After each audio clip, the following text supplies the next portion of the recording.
स्वागत है अमृतसर चर्च आपका खुदाबंद की प्रेजेंस में। जितने पास्टर्स यहां मौजूद हैं, मैंने अपनी कलीसिया को शुरू से सिखाया है कि पास्टर्स अपनी कलीसिया की गिनती से छोटा बड़ा नहीं होता है, या एक व्यक्ति आत्मा में जीवित है, एक चर्च जीवित है, उसकी गैदरिंग से मालूम नहीं होता है। प्रकाशित वाक्य में लिखा है कि तू मरा हुआ है, क्योंकि आप हैं जीवित चर्च। लोग बोलते जीवित चर्च, मुर्दा चर्च भी होता है। प्रकाशित वाक्य में लिखा है तू मरा हुआ है, और तू ही है जो खुदा का एड्रेस है। या तो तू जीवित होगा या मरा हुआ होगा। मैं जिस कलीसिया से आया हूं वहां 35 लोग हुआ करते थे, लेकिन वो जीवित कलीसिया थी। जिस पास्टर ने मुझे बैप्टिज्म दिया है उसके चर्च में 60-65 लोग से ज्यादा लोग नहीं आते थे, लेकिन वो जीवित चर्च थी। तो आज जितने पास्टर्स यहां मौजूद हैं, पूरी कलीसिया उनका स्वागत करेगी, और मैं आपका वेलकम करता हूं यहां पर खुदाबंद की प्रेजेंस में। और खुदाबंद आपको और आदर दे, आपको और इज्जत दे, और आपकी सेवकाई को बढ़ाए।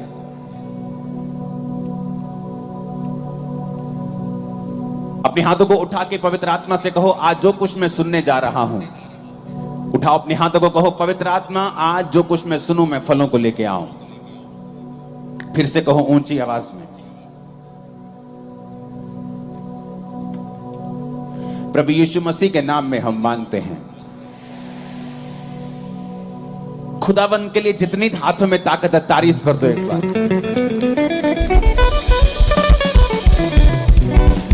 जब अमृतसर में अंदर मीटिंग हुआ करती थी शहर में, तो मैंने अपनी टीम को बताया था कि तुम्हें जल्दी जगहें चेंज करनी पड़ेगी, क्योंकि जितने लोग मैं आत्मा में आने वाली मीटिंग्स में देख रहा हूं उतने शहर के अंदर कभी नहीं आएंगे। आज वही हुआ। आप शहर से कहीं दूर हैं, कहीं बड़ा पंडाल है उससे जो अमृतसर में अंदर रंजीत एवेन्यू में होता था। और मुझे पता है कि आप लोगों को परमेश्वर ने यहां पे क्यों भेजा है। ये वचन मैं घर से तैयार करके नहीं आया जो अब मैं आपको दे रहा हूं यहां पर, क्योंकि जैसे मैंने यहां पे प्रवेश किया, पवित्र आत्मा ने कहा इनको बोल कि जो मेरे साथ वफादार नहीं रहते वो झूठ के ऊपर यकीन करने लगते हैं।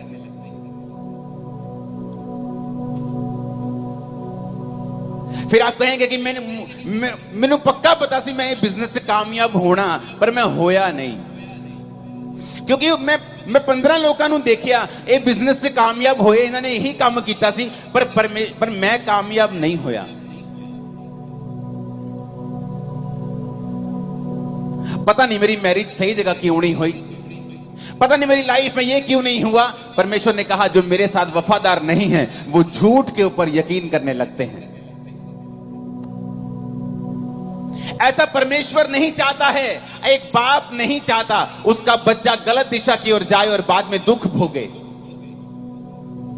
लेकिन परमेश्वर के वचन में यह लिखा है कि जब परमेश्वर ने आदम और हवा को बनाया तो परमेश्वर ने कहा आदम और हवा मेरे साथ संगति करेंगे, और मैं आदम और हवा के लिए सारी ब्लेसिंग्स को बना चुका हूं। मैंने अदन का बाग बनाया, मैंने आदम के लिए पक्षी सब कुछ बनाया, आदम को लास्ट में बना के वीआईपी की तरह उस बाग में रख दिया। अब आदम तू मेरा पीछा करेगा, तो मेरी संगति करेगा, और मैं सारे सुख जो तेरे लिए ही बनाए गए हैं मैं वो तुझे दे दूंगा। कहीं कभी आपको ऐसा महसूस नहीं हुआ कि ये सारे सुख परमेश्वर ने एक्चुअली में आदम और हवा के लिए बनाए थे, लेकिन आज उन्हीं सुखों के पीछे दुनिया पागल हुई फिरती है, चाहती है कि परमेश्वर मुझे ये सुख दे, लेकिन उनको मिलते नहीं। जब बनाए आप लोगों के लिए गए हैं, जब बनाए आदम के लिए गए हैं, तो फिर मिलते क्यों नहीं?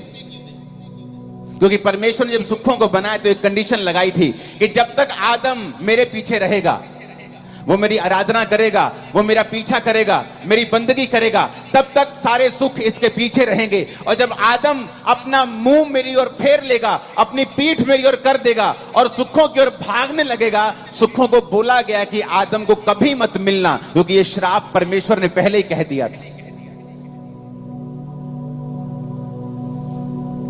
परमेश्वर ने कहा जो मुझ पे यकीन नहीं करते और मुझसे भागते हैं, फिर वो झूठ के ऊपर यकीन करने लगते हैं। फिर एक दिन उस बिजनेस का कोलैप्स होना लाजमी है, उस मैरिज का कोलैप्स होना लाजमी है, उस घर का कोलैप्स होना, गिरना लाजमी है, दुखों का आना फिर लाजमी है, क्योंकि हमने परमेश्वर की ओर जो फेस करना था, अपनी पीठ परमेश्वर की ओर कर ली है और परमेश्वर से विमुख हो गए हैं। अरे हमें तो रोज परमेश्वर की संगति करने के लिए बनाया गया है, लेकिन हम संडे भी खुदावंद के घर में नहीं जा पा रहे हैं। हमें हफ्ते में 2 दिन जाना ऐसा लगता है कि नहीं, ये तो बिब्लिकली नहीं है हफ्ते में 2 दिन चर्च जाना। संडे जाके भी कुछ लोग एहसान करते हैं और कुछ लोग संडे भी नहीं जाते हैं। जिस आदम को रोज परमेश्वर की संगति में रहने के लिए बनाया गया, वो आदम परमेश्वर से विमुख होकर बाकी वो सारे काम कर रहा है उन्हीं सुखों को पाने के लिए जो परमेश्वर ने आप लोगों के लिए ही बनाए हैं, लेकिन वो आपको मिल नहीं रहे। कहीं तो कमी है, कहीं तो मिसिंग पॉइंट है। कितने तक कुंडी हैगी पंजाबी च कहंदे कि जो मेरे लिए बनाया गया है वो मुझे ही मिल नहीं रहा है।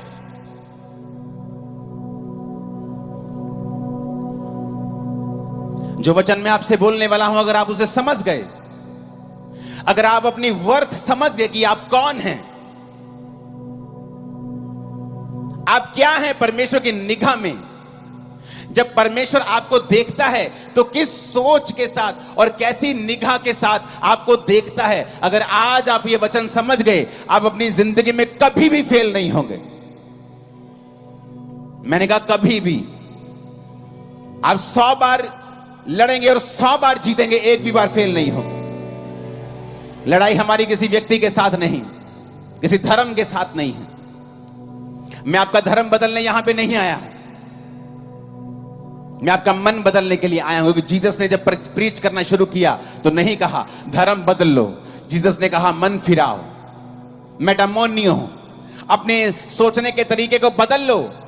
तुम सोचने का तरीका बदल लोगे, मैं तुम्हारी जिंदगी में बड़े काम करूंगा।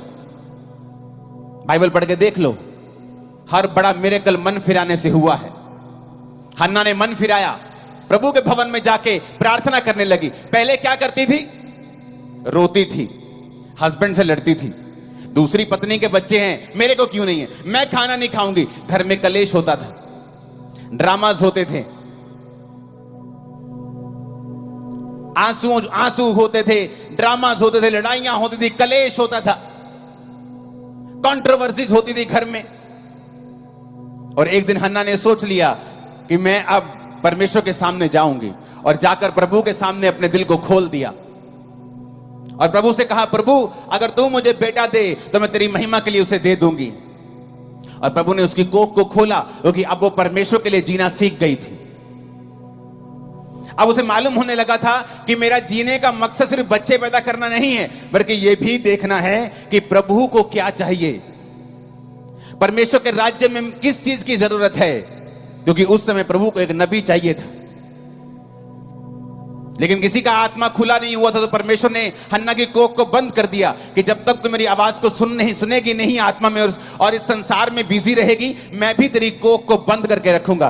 बाइबल में कहीं नहीं लिखा है हन्ना की कोख को शैतान ने बंद किया हुआ था। वचन में लिखा है हन्ना की कोख को यहोवा ने बंद करके रखा था। और जब वो यहोवा के सामने जाके प्रार्थना करती है, उसकी कोख को यहोवा ही खोलता है। कई बार आप सोचते हैं क्योंकि आपके रिश्तेदार ने आपकी हेल्प नहीं की, इसलिए आप जिंदगी में अभी तक वहां नहीं पहुंचे। आप सोचते हैं क्योंकि आप शायद अच्छी जाति से नहीं हैं, इसलिए आपके पास जमीन जायदाद नहीं है। आप एक अमीर परिवार में नहीं जन्मे हैं, इसीलिए आप बरकत में नहीं हैं। ये सब शैतानी एक्सक्यूजेस हैं आपकी लाइफ में। हन्ना जब तक ऐसा ही सोचती रही, लड़ती रही, कुड़ती रही, आंसू बहाती रही, उसके आंसू कुछ नहीं कर पाए, कुड़ना कुछ नहीं कर पाया, लड़ना कुछ नहीं कर पाया, जब तक कि वो परमेश्वर की ओर मुड़ नहीं गई। फिर वही पति था, वही गर्भ था, वही घर था, और एक नहीं उसके बाद कई बच्चे परमेश्वर ने उसे दिए। आज जो वचन आप सुनने वाले हो ना, ये आपको एक बरकत नहीं देगा, ये बरकतों के रास्ते खोल देगा आपकी लाइफ में। लेकिन आपको यह समझना पड़ेगा मैं कौन हूं, आप कौन हैं। जब परमेश्वर आपको देखता है तो वो किस निगाह से आपको देखता है? क्योंकि जब आप मेरी ओर देख रहे हैं, आपको लगता है कि मैं स्पेशल इंसान हूं, क्योंकि मैं प्रचार कर रहा हूं, मेरे पास लाखों करोड़ों लोग हैं। ऐसा नहीं है, मैं भी आपके जैसा ही हूं, लेकिन मैंने एक काम किया है जो शायद अभी आप कुछ कर रहे होंगे, कुछ नहीं कर रहे होंगे, कुछ करने वाले होंगे। वो काम क्या है? ये समझना कि जब प्रभु मुझे देखता है तो वो कैसे देखता है, मेरी वर्थ क्या है, परमेश्वर मेरे बारे में क्या सोचता है।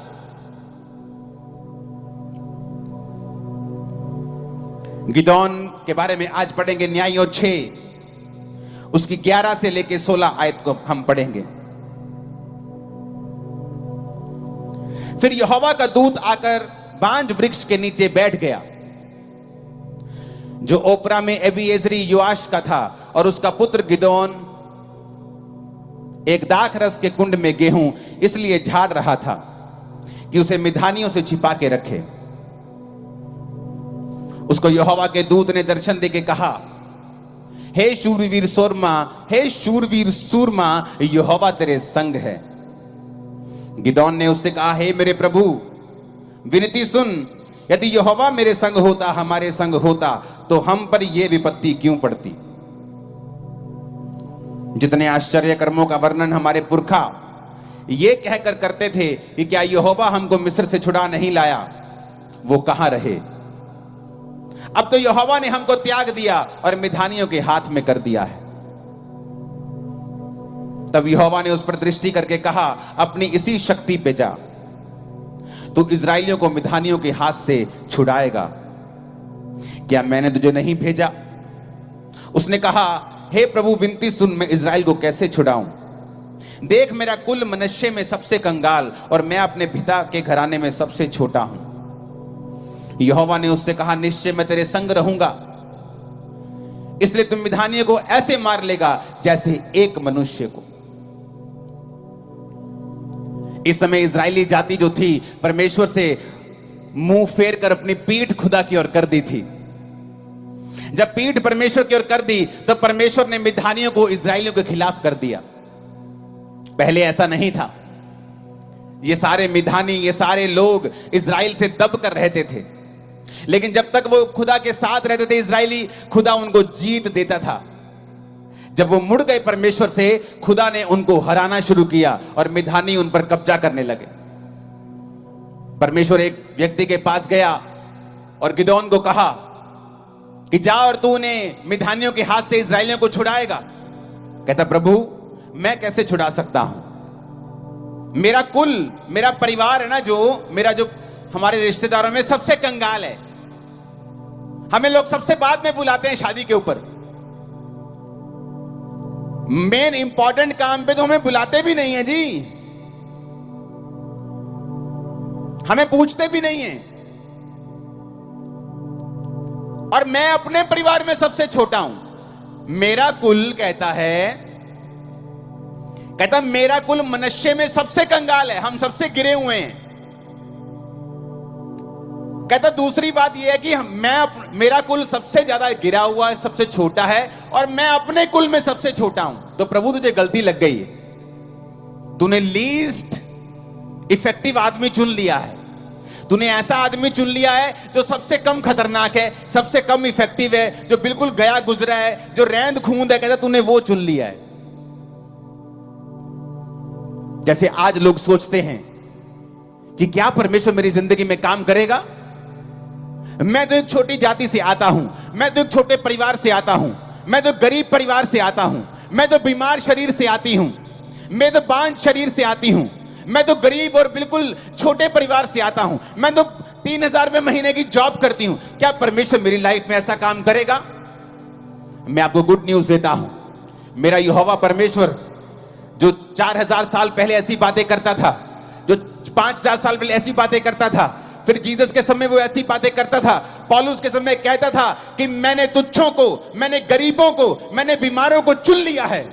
वो आज भी ऐसी ही बातें करता है, और वो तुम्हें चुनना चाहता है और तुम्हें ऊंचा करना चाहता है। आमीन, ऊंचे वाला चाहिए चर्च। वो आज भी ऐसा ही है। गुड न्यूज यही है, वो आज भी ऐसा ही है। वो तुम्हारे फाइनेंस की कंडीशन को चेंज करना चाहता है, तुम्हारे परिवार की स्थिति को बदलना चाहता है। गरीबी के श्राप जो दादाओं परदादाओं से चलते आ रहे हैं, उन्हें तोड़ना चाहता है। वो बोलोगे वो कैसे टूटेंगे? अगर आप परमेश्वर की ओर मुड़ जाएंगे। दाऊद ऐसे परिवार से था जो बिल्कुल ही आम परिवार था। मैं आपको बताना चाहता हूं, दाऊद परमेश्वर से कोई स्वर्ग से चुना हुआ व्यक्ति नहीं था।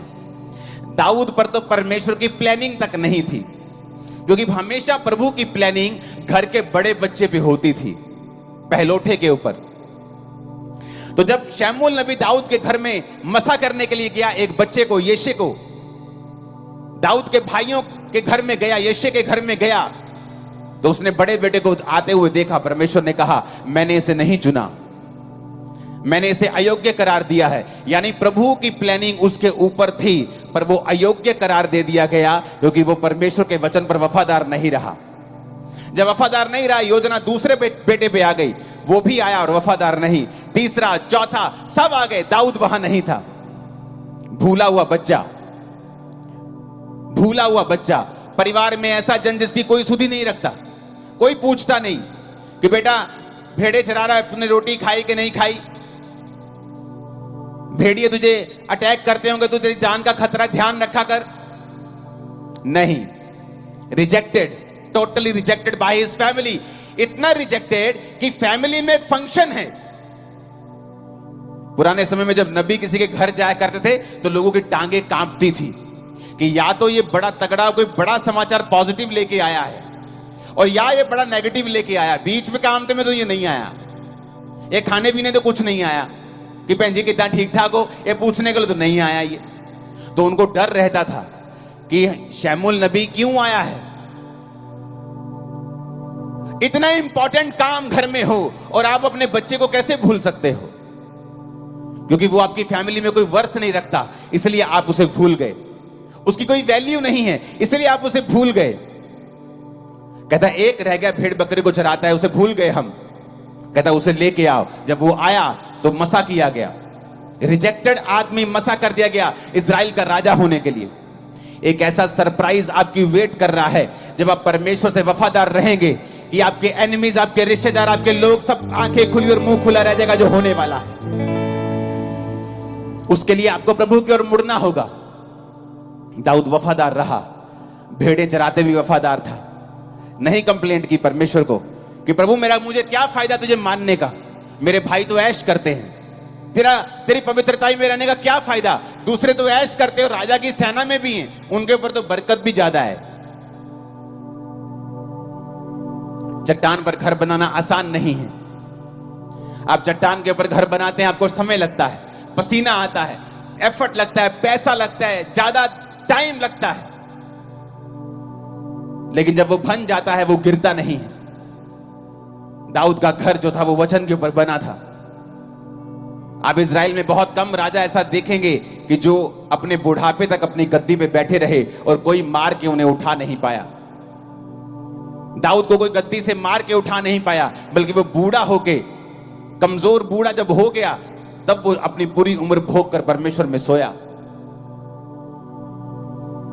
जब परमेश्वर आपकी ओर देखता है, उसी गिदोन की तरह देखता है, उसी दाऊद की तरह देखता है।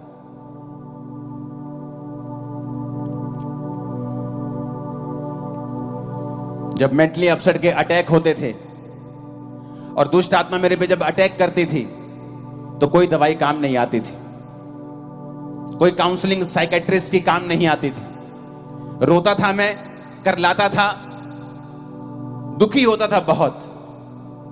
फिर मैंने नशे करने शुरू कर दिए एक्सट्रीम, और मैं परमेश्वर को जानता नहीं था।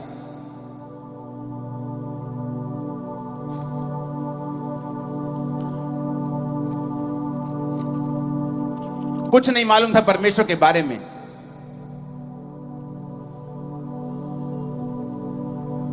लेकिन जिस दिन यीशु मसीह के बारे में मालूम हुआ और मैं प्रभु में चलने लगा, नॉलेज नहीं थी परमेश्वर की। और एक पास्टर मुझे आत्मा में बोलता था, तू परमेश्वर का बहुत बड़ा दास है, तू परमेश्वर का माइटी जन है। मुझे लगता था कि मैं पागल हूं, शायद मैं मर जाऊंगा तो मुझे तसल्ली देते रहते ये लोग। मैं क्रिश्चियन बन गया हूं ना, तो शायद मुझे झूठी तसल्ली देते रहते, मुझे मोटिवेट करते रहते हैं कि मोटिवेट करके इसको थोड़ा सा टेम्परेरी सुख मिल जाएगा, थोड़ा मेंटली स्टेबल हो जाएगा आदमी, तो थोड़ा दुख कम हो जाएगा। पर मुझे मालूम नहीं था कि वो पवित्र आत्मा से ऐसा बोलते हैं। मुझे मालूम नहीं, परमेश्वर उसी तरह मुझे देख रहा है जिस तरह वो गिदोन को देखता था। मुझे वो उसी तरह से देख रहा है जिस तरह वो अपने लोगों को, अपने पतरस को, जिस तरह से पौलुस को वो देखता था, जिस तरह वो दाऊद को देखता था कि मैं सबसे छोटे को चुन लूंगा, सबसे कमजोर को चुन लूंगा, मैं सबसे तुच्छ को, सबसे गरीब को, सबसे रिजेक्टेड को चुन लूंगा, ताकि जो अपने आप को बड़ा समझते उनको शर्मिंदा कर दूं। कभी नहीं सोचा था कि इतने लाखों लोगों में कभी प्रचार किया करूंगा, क्योंकि मैं कलीसिया में फ्रंट पे भी जब बैठता था तो अपने मुंह को नीचे करता था कि ताकि मेरे को कोई देखे ना। पीछे से मैं सबसे आगे जाके बैठता था ताकि लोग मुझे, मेरे फेस को देखे ना। मुझे इतने अटैक्स, इतनी शर्म, इतनी हिचक होती थी, मैं बैठ भी नहीं पाता था प्रभु की हजूरी में। नहीं तो अगर मैं अच्छा होता तो बोलता, प्रभु मैं कंप्यूटर इंजीनियर था इसलिए तूने मुझे चुन लिया। इसलिए मैं आज कहता हूं कि मैं सबसे तुच्छ था, सबसे कमजोर था, और परमेश्वर ने मुझे चुना। और यही वो प्लान आपके लिए रख के बैठा है, आपको उसके पीछे चलना है। मुझे याद है 2004 में जब मैं परमेश्वर में आया, उसके बाद मेरी लाइफ में मैंने ऐसी कोई गलती नहीं की।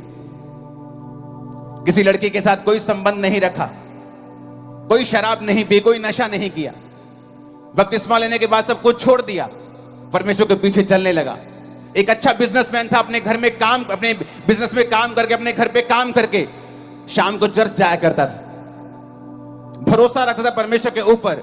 मेरे साथी बहुत से थे जो गुनाहों में थे, जो पाप में थे, चर्च में आत्मा में भरते, एक्टिंग भी करते थे, और बाद में वो लड़कियों के साथ वे विचार भी करते थे। ऐसे भी थे, बहुत से थे। पर आज उनकी जिंदगियां आम जिंदगियां हैं, और मेरी जिंदगी आज आम नहीं है, सब लोग जानते हैं। कारण क्या है?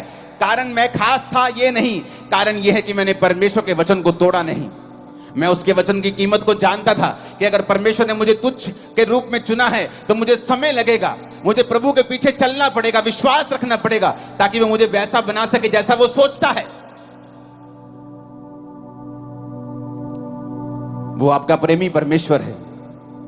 आप प्रभु को अपना जीवन देके देखो, वो दुनिया से लड़ लेगा आप लोगों के लिए, दुनिया झुका देगा आप लोगों के लिए, मैं आपको बता रहा हूं। और सब बातें मिलकर भलाई को पैदा करती हैं जो यीशु से प्रेम रखते हैं। मैं शुरू से परमेश्वर को देखना चाहता था। जब मैं परमेश्वर में नहीं था तब भी मेरे को एक परमेश्वर की ललक होती थी कि मैं परमेश्वर को देखना चाहता हूं, वो कौन है, कैसा दिखता है, क्या है।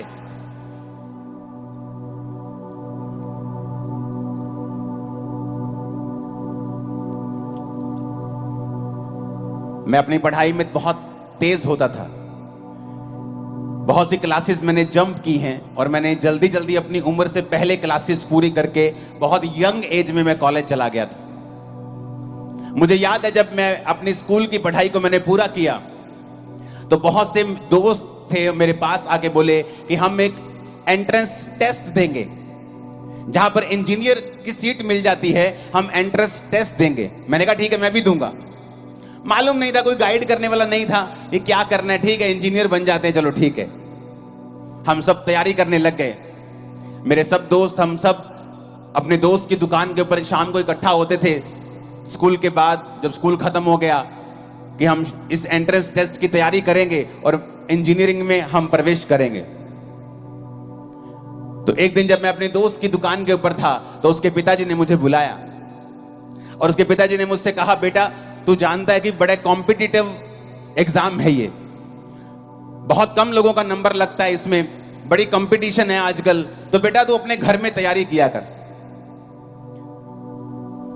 क्योंकि जो मेरा दोस्त था उसका बड़ा भाई उस कॉम्पिटिटिव एग्जाम को एक बार दे चुका था, उसका क्लियर नहीं हुआ था, और वो मेरी भी तैयारी करवाता था।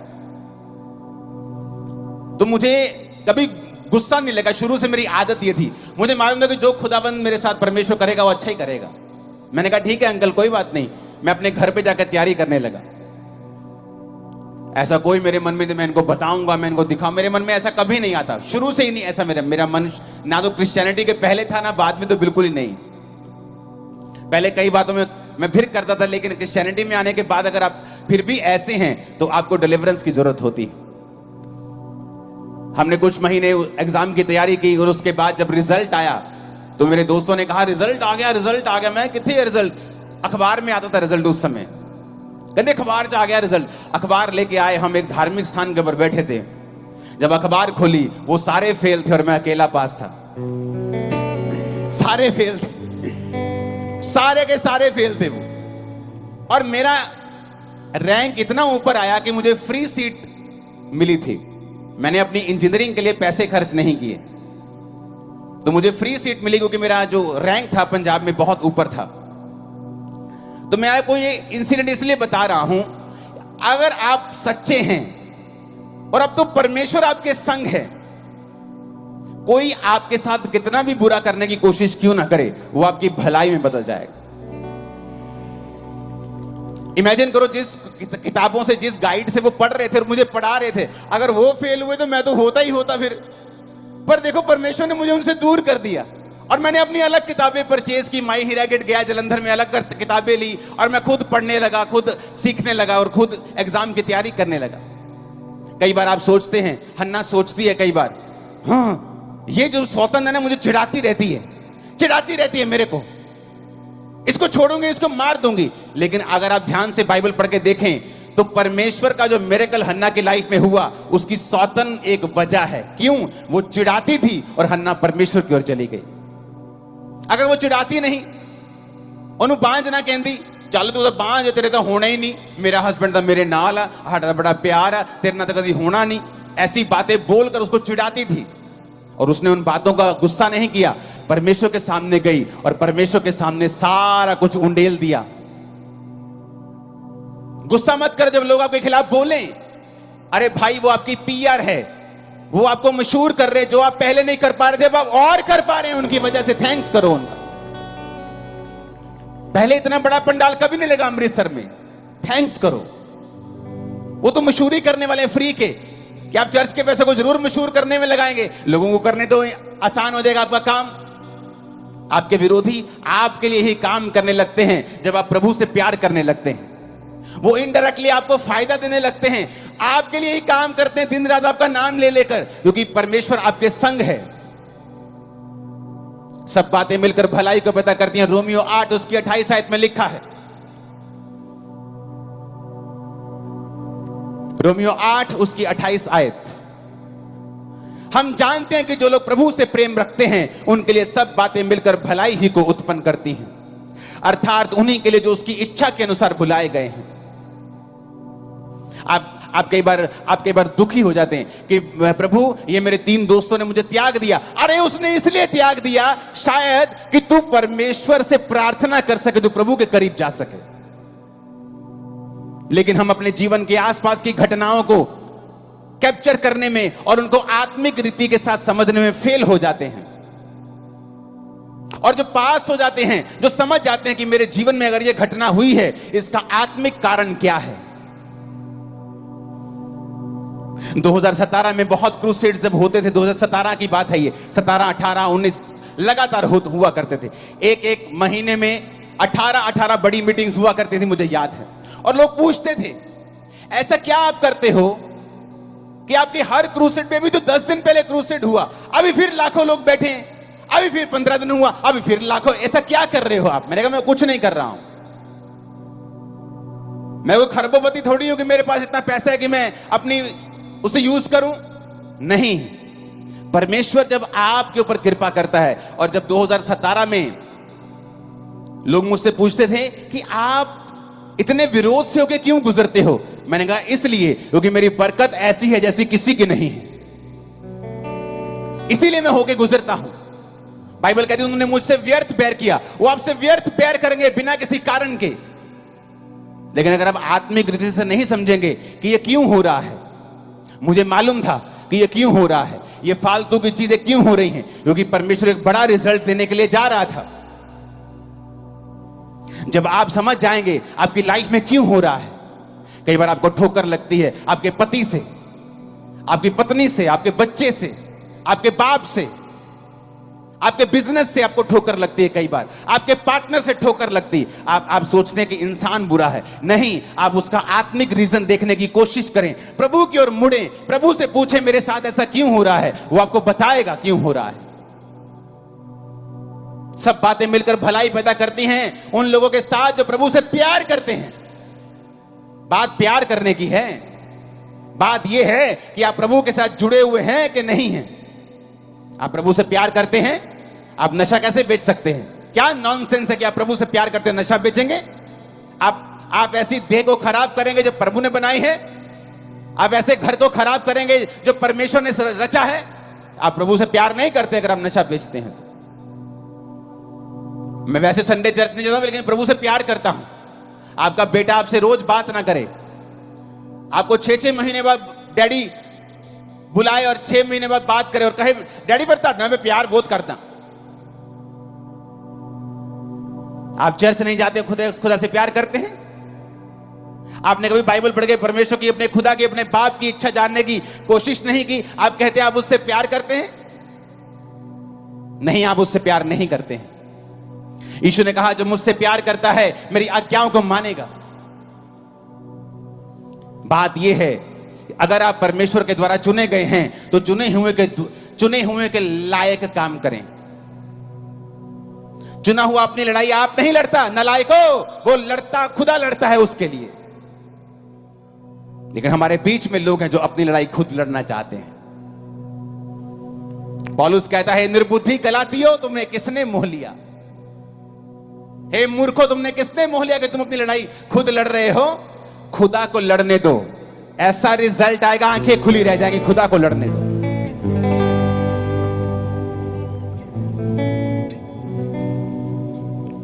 मैं जानता हूं कि परमेश्वर आपसे प्यार करता है। आप मेरे ही भाई, मेरे ही बहन हैं, क्योंकि प्रभु आपको मेरी तरह ही ऊंचा करने वाला है, मैं जानता हूं। आप बोलोगे इतना हो सकता है, आप उससे कहीं अधिक ऊंचे हो सकते हैं। खुदा कुछ भी कर सकता है, वो किसी का पक्षपात नहीं करता है। आप चले तो सही परमेश्वर में, आप उसकी योजना में यकीन तो रखें, आप प्रभु की ओर मुड़े तो सही। फिर देखें आपकी लाइफ में ऐसी घटनाएं शुरू हो जाएंगी होनी जो खुदा कर रहा होगा। हर एक घटना आपकी मनपसंद की नहीं होगी, लेकिन आप खुदा से अगर प्यार करते हैं वो आपको बेनिफिट देके जाएगी, आपका भला करके जाएगी। सब बातें मिलकर भलाई को पैदा करती है। सब बातें, सब अपने पड़ोसी को बोलो, सब बातें ऊंची आवाज में नहीं, ऐसे नहीं, 7 बार बोलो, अलग अलग पड़ोसी को बोलो सारियां गल्ला, सब बातें बोलो पड़ोसी को। पूछो पड़ोसी को, बोलो कुछ बातें कि सब बातें? पूछो सब बातें कि कुछ बातें? कहता सब बातें। अगर तू खुदा से प्यार करता है और शैतान ने तेरा कुछ नुकसान करने की कोशिश की है, वो भी तेरी भलाई में बदल दूंगा, तेरी चंगाई में बदल दूंगा, तेरी बरकत में बदल दूंगा, तेरी मशहूरी में, तेरी ऊंचाई में बदल दूंगा उस नीचाई को। उसने ये नहीं कहा कुछ बातें, कि जब तू खुदा से प्यार करेगा 99% बातें तेरी भलाई पैदा करेंगी, लेकिन 1% अटैक होगा, ऐसा नहीं लिखा है। कहता सब बातें मिलकर भलाई पैदा करेंगी। सब बातें आपके साथ जो भी हो रहा है आज के बाद, अगर आप खुदा में आ गए, आज जीवन दे दिया खुदा को, खुदा आज से मैं तेरा हूं, यह भविष्यवाणी वचन के अनुसार कर रहा हूं, तुम्हारी जिंदगी में होने वाली हर घटना तुम्हें फायदा देके जाएगी। 7 आमीन चाहिए अलग अलग हाथों को हिला के। नहीं, फिर से बोलो सब बातें के कुछ बातें। यही है गुड न्यूज खुदाबंद की, कि तुम्हारी पीठ के ऊपर कोई टांग मारेगा ये सोच के किसी को गिराते हैं, तुम्हारा कुप निकल जाएगा और तुम और ऊंचे हो जाओ। कुपड़े दे लत मारी दे कुपड़ा हो गया सीधा, ते कानून खुदाबंद सीधा करन जा रहा है यीशु मसीह दे सामर्थी नाम दे विच। मैं क्या कुपड़े दे लत मारी कुपड़ा हो गया सीधा, वो तुम सीधे होने वाले हो यीशु मसीह दे सामर्थी नाम दे विच। आमीन। खड़कन वाला चाहिए शैतान दे कन्ना च। मैं क्या कुकड़े दे लत मारी कुकड़ा हो गया सीधा खुदावंत नु सुधा करन जा रहा परमेश्वर यीशु दे नाम दे विच मैं भविष्यवाणी करता हां। कंडीशन एक ही है, क्या मैं खुदा से प्यार करता हूं कि नहीं। मैं छोटा हूं, मेरा कुल छोटा है, मेरा परिवार छोटा है, मेरा फलाना, मैं पढ़ा लिखा नहीं हूं, मैं गोरा नहीं हूं, मैं ऊंचा नहीं हूं, मैं लंबा नहीं हूं, मैं छोटा, मैं इधर से उधर से, सब नॉनसेंस है।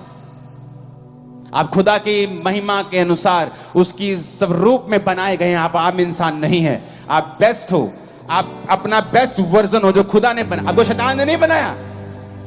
मैं आपको बता रहा हूं,